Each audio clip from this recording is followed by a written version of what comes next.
Valdemar da Costa Neto, ele é uma raposa.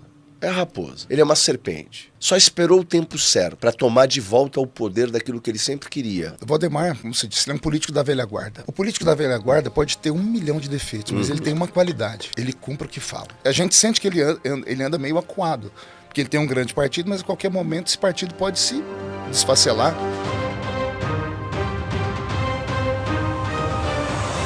Olha, pastor, eu jamais lhe colocaria em saia justa, não é a minha intenção, mas eu sempre coloco a minha opinião aqui nos programas. Para mim, eu sempre falo isso, Valdemar da Costa Neto, ele é o velho cacique político, uma raposa.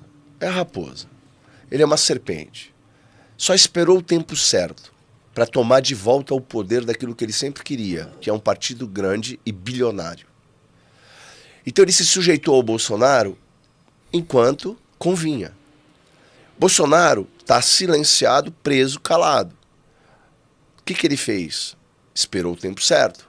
Quando o Flávio Bolsonaro, ele mente, aquela entrevista do Valdemar da Costa Neto na Globo News foi para humilhar o Flávio Bolsonaro e dizer, aqui quem manda agora sou eu. Porque o Flávio Bolsonaro disse o quê? Eu fui na casa do Vorcaro para acabar o relacionamento que eu tinha com o Vorcaro. É chamar a gente de trouxa. Não, de trouxa. O cara tava com tornozeleira eletrônica. Você não precisa ir na casa do cara, pô, manda uma mensagem. Não fala nada. Mas tudo bem.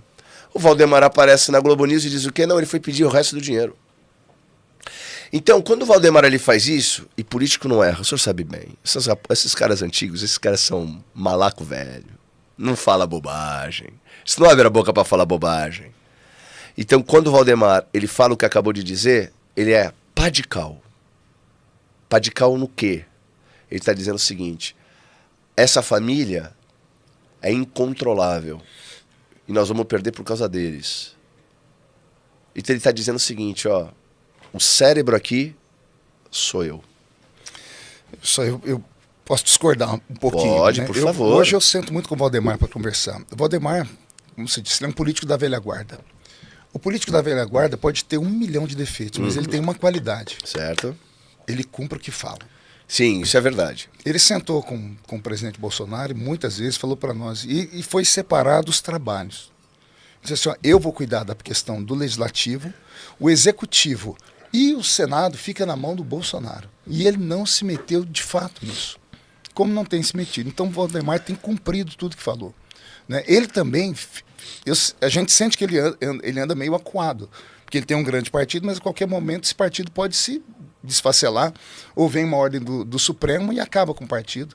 Nós temos uma multa para pagar de 23 milhões de reais lá, dada pelo Alexandre de Moraes. Então, a situação não é confortável nem para o Valdemar.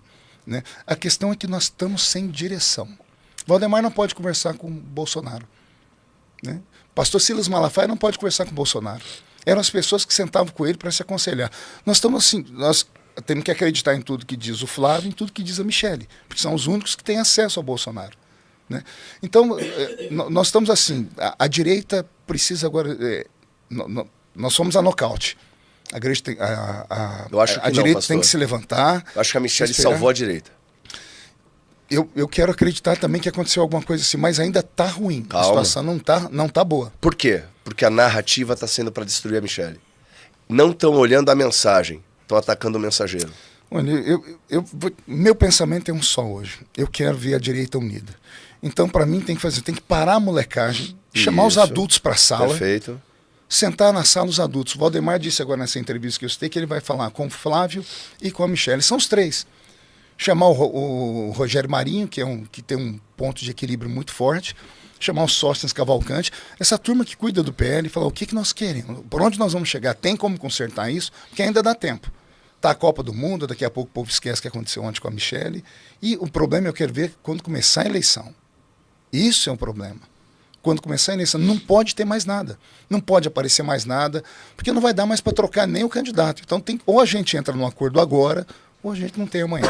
Veja só, deixa eu lhe colocar algumas coisas.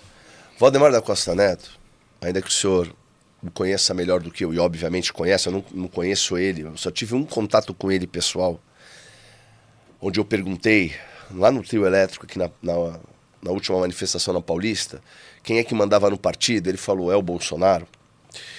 Falei, bom, beleza, isso é o que ele falou. Só que aí algumas questões não fecham. Tem conta que não fecha, pastor, desculpa. André do Prado. André do Prado é filhote do Valdemar da Costa Neto. É pro Senado? Pode dar a desculpa que quiser. É o nome que tinha que vir pro Senado por São Paulo? Isso é molecagem e quererem brincar com a nossa inteligência. André do Prado abraçava o Lula, sempre votou de acordo com a esquerda, e todos, se os caras falam, todos os deputados que eu conheci, todos falaram que ele foi um merda pra direita em São Paulo. Todos. Eu vejo todo mundo batendo fotinha depois, porque é o partido. Hipocrisia eu detesto também. Cinismo, então, é pior ainda. Não precisa bater foto, nem dar sorrisinho. Não precisa, mantenha a tua integridade.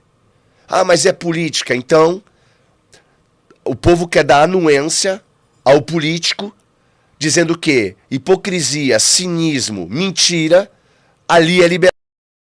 Não, é liberado se for o sistema do diabo. Ou a gente é luz ou trevas. Não tem meio termo. Então, André do Prado é um nome que em São Paulo envergonhou. Isso eu falei lá atrás quando estava para indicar. Por que não veio o Melo Araújo? Era um nome. Melo Araújo era um nome. Ou veio o senhor? Outro nome. Ou veio Rosana Vale? Nome. Agora, por que pegar que ninguém conhece e que, por essência, é centrão? Não tem cabimento. Quem está mandando? Será que foi ordem do Valdemar, do Jair Bolsonaro ou dos filhos do Jair Bolsonaro? Então, aí eu vou te falar o que a última vez que eu sentei com o Bolsonaro, ele falou assim, olha, a questão do Senado sou eu que estou vendo, porém, o Senado de São Paulo, quem cuida é o meu filho. Pronto. Eduardo Bolsonaro. Eduardo chegou a ventilar em entrevista na CNN o meu nome, colocou o nome do Gil Diniz, daqui a pouco citou até Mário Frias, e citou os nomes da direita de fato, né? Então, eu não sei qual foi o motivo. Eu tenho um pensamento, né? Meu pensamento é que o Valdemar é muito inteligente. A gente não pode tirar isso dele. O Valdemar viu que o Eduardo estava meio perdido. Mas se eu colocar um, vou deixar o outro triste. Se eu colocar isso, vou deixar o outro triste. Então ele chegou com um nome neutro. Então, tem aqui o André do Prado. Você não vai desagregar ninguém, você não vai privilegiar um em detrimento de outro e vai ficar livre. Porque é a única coisa que me conforta. É porque o senhor é muito bonzinho. É o que me conforta. Se eu pensar de qualquer outra forma, eu falo assim, eu fui mais uma vez preterido. Já fui em 2022, Sim. Tem um áudio do Bolsonaro falando lá para o Marcos Pontes, falou, olha, eu deixei meu amigo com dor no coração, Marco Feliciano, de lado para indicar você. Agora era uma chance. O Bolsonaro falou para mim, nós vamos bater pesquisa. A única pesquisa que o partido colocou meu nome, eu pontuei com quase 14 pontos. Aí. Né? O André parece que não sobe nas pesquisas, está com dificuldade. Então, se era pesquisa, eu achei que... mas de repente, para eu não fazer juízo de valor, para eu não ficar com o coração ruim, eu falo assim, Valdemar encontrou uma brecha, foi lá e resolveu o problema. Dizendo assim, você não vai se dispor nem com o Feliciano, nem com esse, nem com aquele, porque se você colocar qualquer um deles, você vai ter problema com os outros. Vou te apresentar um nome neutro aqui, André do Prado. Pastor Marco. Não posso acreditar em outra coisa, senão eu vou surtar.